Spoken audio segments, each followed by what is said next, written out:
একদিকে 21শে জুলাই রাজ্য জুড়ে শহীদ দিবস পালন করছে শাসক দল তৃণমূল কংগ্রেস, কিন্তু ওই দিনই উত্তরবঙ্গে পাল্টা কর্মসূচি ডাক দিয়েছে বিজেপিও। শর্ত সাপেক্ষে অনুমতি দিয়েছে হাইকোর্ট, যেটা আদালতের শর্ত রয়েছে সর্বোচ্চ 10,000 মানুষের জমায়েত করা যাবে এই অভিযানে। উত্তরকন্যা অভিযানের ডাক বিজেপির।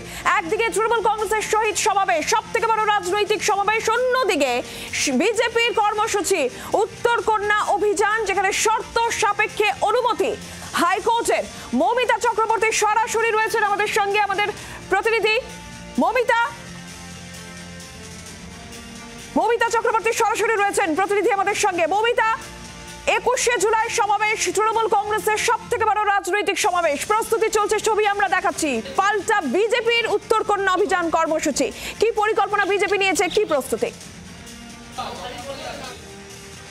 দেখো, খুব স্বাভাবিকভাবেই 26-এর নির্বাচনের আগে কোনো পক্ষ, কোনো রাজনৈতিক দলই যে 1 ইঞ্চিও জমি ছাড়তে চাইবে না সেটা প্রত্যাশিত, এবং এক্ষেত্রে গেরুয়া শিবিরের তরফ থেকে প্রথম থেকেই এই বিষয় স্পষ্ট করে দেওয়া হয়েছিল যে 21শে জুলাই যে কোনো মূল্যে, যে কোনো উপায় তারা রাজনৈতিক কর্মসূচি করেই ছাড়বেন। এবং সেই জায়গায় স্ট্র্যাটেজিক্যালি তারা বেছে নিলেন কোন জায়গা? তারা বেছে নিলেন উত্তরবঙ্গ।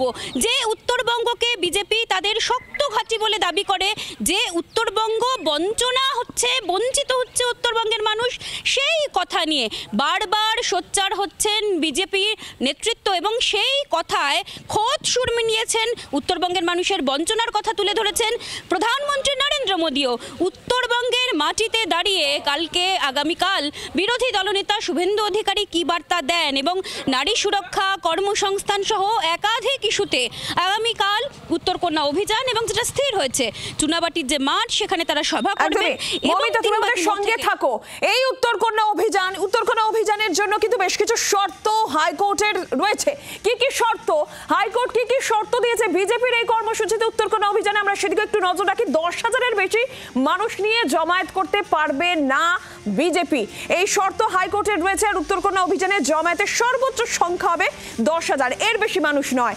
আর একবারে 120 থেকে 150 জনের বেশি মানুষ যোগ দিতে পারবেন না। যান চলাচলের জন্য রাস্তা ছেড়ে দিয়ে মিছিল করতে হবে।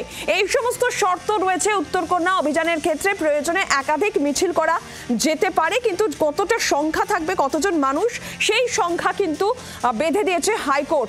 21শে জুলাইয়ের ক্ষেত্রে আমরা যেমনটা দেখেছিলাম যে তৃণমূল কংগ্রেসের ক্ষেত্রেও কিন্তু বেশ কিছু শর্ত ছিল সাধারণ মানুষের, বিশেষ করে যেহেতু সোমবার প্রথম কাজের দিন, তাই কোনোভাবেই যাতে সাধারণ মানুষের, অফিস যাত্রীদেরও সমস্যা না হয় সেটা মাথায় রাখতে বলা হয়েছিল। উত্তরকন্যার ক্ষেত্রেও কিন্তু শর্ত দিয়েছে হাইকোর্ট। মৌমিতা, দেখো, শর্ত দিয়েছে, কিন্তু সেই শর্তের কথা যখন গেরুয়া শিবিরের নেতৃত্বকে জিজ্ঞাসা করা হচ্ছে, সেক্ষেত্রে তাদের সাফ যুক্তি, আদালতের সমস্ত নির্দেশ বা নির্দেশিকা তারা মানবেন, কিন্তু সাধারণ মানুষ যারা উত্তরবঙ্গে থাকেন, যারা উত্তরবঙ্গের বঞ্চনার শিকার, যারা কর্মসংস্থানের অধিকার থেকে বঞ্চিত, তারা যদি আসেন, বা নারী সুরক্ষা নিয়ে যাদের মনে প্রশ্ন রয়েছেন, তারা যদি আসেন, তাদেরকে আটকাবে সাধারণ মানুষ। এমনিতেই আগামীকাল ভিড় করবেন, তারা আসবেন বলে গেরুয়া শিবিরের নেতৃত্ব তারা দাবি করছেন। সুতরাং খুব স্বাভাবিকভাবেই একটা সংঘাতের আবহ রয়েছে, পুলিশি প্রহরা রয়েছে, এবং সেই জায়গায় দাঁড়িয়ে আগামীকাল টানটান উত্তেজনা থাকবে, কারণ রাজ্যের বিরোধী দলনেতা শুভেন্দু অধিকারী তিনি সকাল 10টার মধ্যে উত্তরবঙ্গে এসে পৌঁছাবেন, এবং তারপর যে কর্মসূচি, সেই কর্মসূচি কিন্তু হবে। মৌমিতা, ধন্যবাদ তোমাকে। একদিকে 21শে জুলাই তৃণমূল কংগ্রেসের শহীদ সমাবেশ, অন্যদিকে বিজেপির উত্তরকন্যা অভিযান। শঙ্কর ঘোষ কি বলেছেন, শুনবো। আরজিকর, কসবা, এগুলোর তো বিকল্প কিছু হয় না, ফলে স্বাভাবিকভাবেই তৃণমূলের 21শে জুলাইয়েরও বিকল্প কিছু হওয়ার নেই। যেটা আছে সেটা হচ্ছে পশ্চিমবঙ্গকে গঠন করবার স্বপ্ন, উত্তরবঙ্গের বঞ্চনাকে দূর করবার আরতি। ফলে সেই সব নিয়েই 21শে জুলাই উত্তরবঙ্গের উত্তরকন্যা অভিযানের ডাক দিয়েছে ভারতীয় জনতা পার্টির যুব মোর্চা। মানুষের উপস্থিতি ভবিষ্যতের রূপরেখা তৈরি করবে। বাংলার আওয়াজ, বাঙালির আবেগ, জি 24 ঘন্টা।